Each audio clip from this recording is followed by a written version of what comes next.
Have you ever looked at someone you love and thought, we've made it through the worst? That was me. I thought we were stronger than ever, sharing quiet mornings, planning weekend getaways, laughing like we used to. But behind her smile, behind those moments of happiness, she was hiding a secret. And when I found out, it wasn't just the betrayal that crushed me. It was how well she had fooled me into thinking we were okay. To anyone watching, we were the picture of a happy couple, like the storms in our marriage had passed. But the thing about storms is that sometimes they leave behind cracks you can't see. And I didn't realize how deep those cracks were until the truth came crashing in. I had convinced myself we were better. I mean, we weren't perfect, but who is? There was a comfort in the routine. Morning kisses, dinner conversations, even her warm laughter filling the house. These moments felt so real.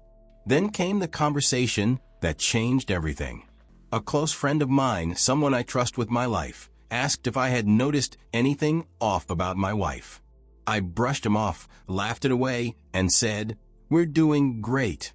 But then he looked me dead in the eye and said, "I saw her. She was with someone else." At first, I didn't believe him. I mean, why would I? We had worked so hard to rebuild what we had. But the look on his face, it was the kind of look that comes from knowing something you wish you didn't. That night, I couldn't sleep. My mind replayed every moment over the past few months. Pieces started falling into place, painting a picture I didn't want to see. I told myself I'd confront her in the morning and demand answers. But I wasn't ready for what I'd find when I did. The next morning, after we had breakfast and the kids were dropped off at school, I confronted her. I told her what I had heard and asked if it was true. She looked me in the eye and denied it, straight-faced, without even flinching. "That's ridiculous," she said, brushing it off like it was a joke. I didn't press too hard that morning. I just said, "If there's something you need to tell me, now's the time." Days passed, and I noticed she became more guarded. She kept her phone closer, taking it with her even when she went to the bathroom. The signs were adding up, and the doubt in my mind grew louder. A week later, I decided to try again. This time, I was direct. "I know something's going on," I told her. "I need the truth." That's when the walls came down. At first, she still denied it, saying I was being paranoid. But as I stayed calm, as I refused to let her deflections distract me, she broke. She admitted she had been seeing someone, a coworker. I couldn't speak for a moment. She promised it wasn't serious, and said she'd end it immediately. She claimed it was a mistake, one that wouldn't happen again. I wanted to believe her. As much as it hurt, I loved her. I wanted our family to stay intact. So I agreed to work on it, but only if she promised to cut ties with him. We went to counseling.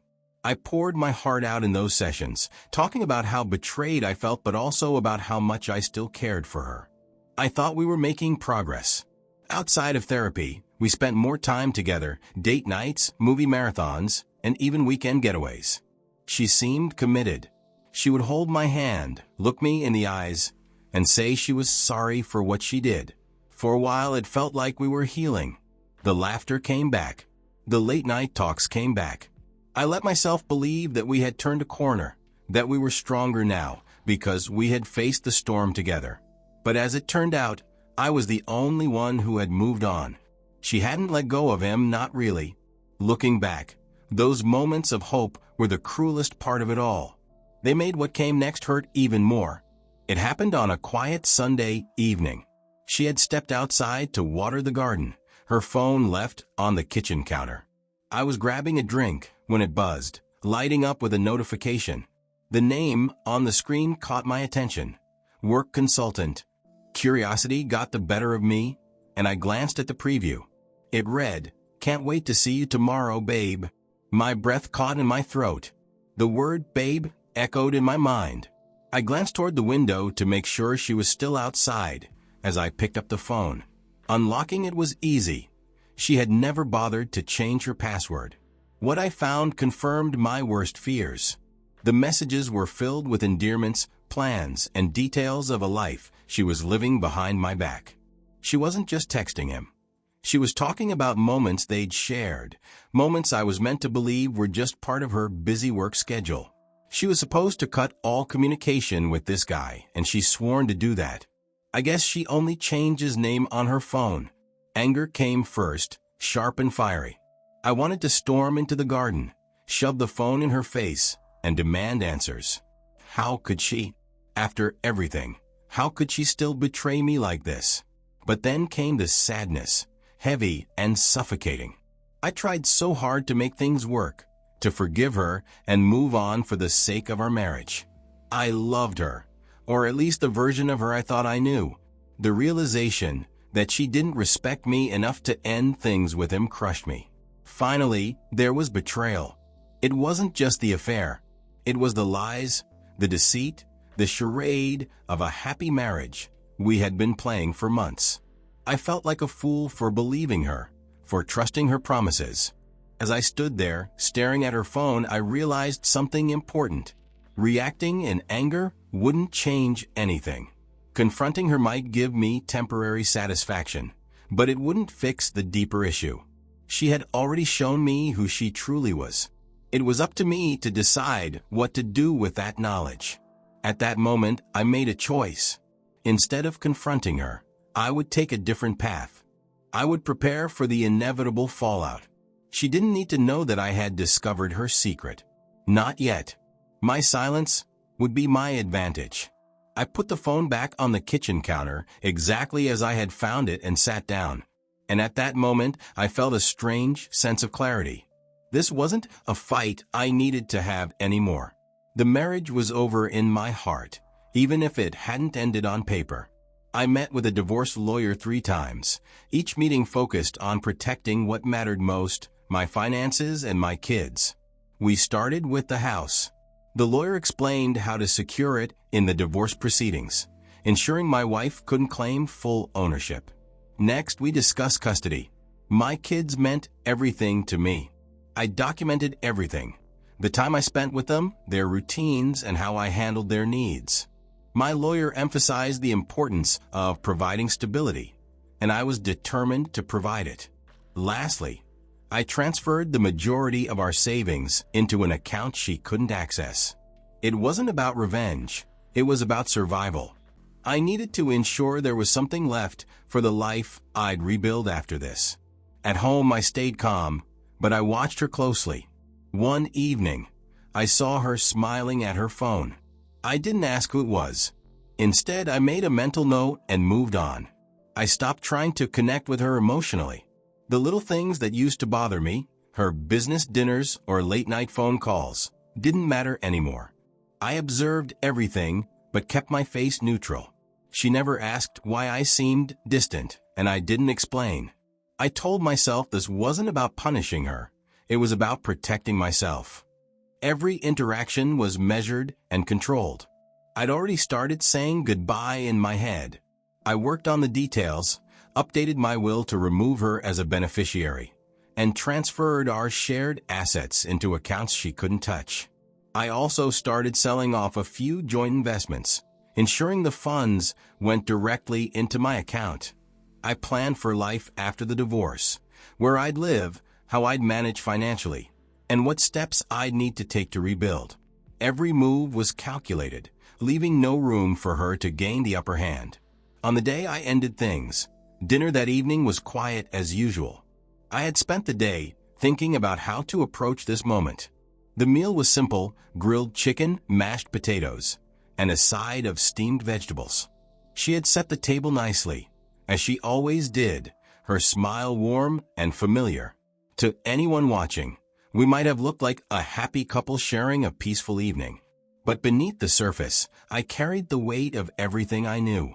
As we ate, I kept my tone casual, asking her about her day and listening to her talk about a meeting she had at work. I didn't interrupt her. I let her speak, pretending to hang on to every word. But my mind wasn't in that conversation. It was focused on what I was about to say.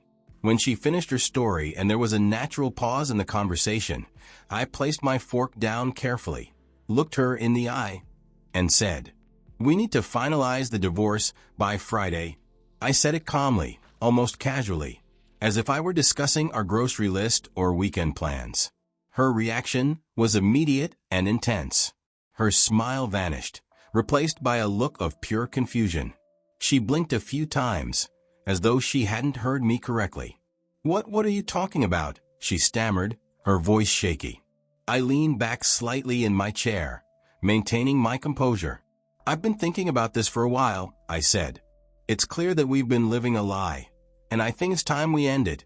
She froze, her fork hovering midair. Her mouth opened as if to speak, but no words came out. Finally, she managed to say, "Why are you saying this? Where is this coming from? Everything has been fine, hasn't it?"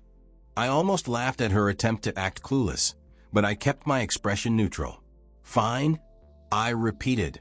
"Do you really believe that?" Her face turned pale, and I could see the gears turning in her mind. She was trying to figure out what I knew and how much I had uncovered. She started to deny it. "I don't understand. What's wrong? Why are you doing this?" I shook my head. "You do understand," I replied, my voice steady. "I know you've still been in contact with him. I saw the messages." Her eyes widened, and she immediately switched tactics. "It's not what you think," she said quickly, her tone pleading now. I don't even talk to him anymore. Those messages were old." "Don't lie to me," I interrupted, my voice sharper now, but still controlled. "I gave you a chance to end it months ago. I warned you. You told me you did, and I believed you. But you didn't stop, did you?" She was silent, her mouth opening and closing like she wanted to argue, but couldn't find the words. I could see the panic setting in. "I've been preparing for this," I continued. "While you were pretending everything was fine, I was making sure I'd be ready when the truth came out. The assets are already being handled, and the papers are ready. You have until Friday to sign them." I could see it in her eyes the moment I said the word divorce. Panic, regret, fear. Not because she cared about losing me, but because her safety net, the life I provided, was slipping away. I didn't say much after dropping the news.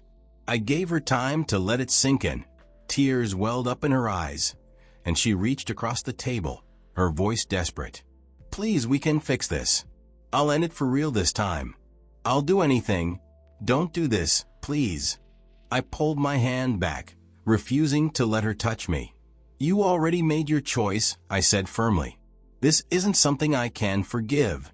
She broke down then, sobbing into her hands, but I didn't feel sympathy. I didn't feel anger anymore either. Just clarity. This was the right thing to do for me, for my peace, and for the life I wanted to rebuild. The dinner sat untouched between us as the weight of my words filled the room. I stayed calm, unshaken, knowing that this was the beginning of the end for us. That night I stayed in the guest room, and she stayed in ours. I could hear the faint murmurs of her voice through the thin walls. She was on the phone. I knew exactly who she was calling. Her lover. I imagined the desperation in her tone, though I couldn't make out the words. She probably expected him to reassure her, to tell her they'd figure it out together. Maybe she even hoped he'd say he loved her and was ready to step up. But I knew better. I knew what kind of man he was because I'd done my homework. Months ago, when I first learned about the affair, I made it my mission to understand who this guy was. He wasn't the type to commit. He was the type to chase a thrill, to take what he wanted without offering anything in return. And the second things got messy or serious, he'd vanish. The next morning, I caught her sitting on the edge of our bed, staring blankly at her phone. Her usual morning routine, getting dressed, checking her makeup, pretending everything was fine, was missing. Instead, she looked like someone whose world was crashing down. I didn't say anything. I didn't have to. I knew exactly what happened. He hadn't answered her calls last night, had he? Maybe he gave her some excuse about being busy. Or maybe he ignored her altogether. And now, she was realizing that the man she risked her marriage for wasn't coming to her rescue. Later that day, as I packed a few things to move into a short-term rental, I overheard her on the phone again. This time, her voice was louder, angrier. "Why won't you just call me back?" she snapped, her frustration boiling over. I could tell she was unraveling. She thought she had him in her corner, but now he was nowhere to be found. "Why are you doing this?" she screamed at me that Friday evening. "Why are you leaving me?" I stayed calm. I looked her in the eye and said, "You made your choice." And so did he.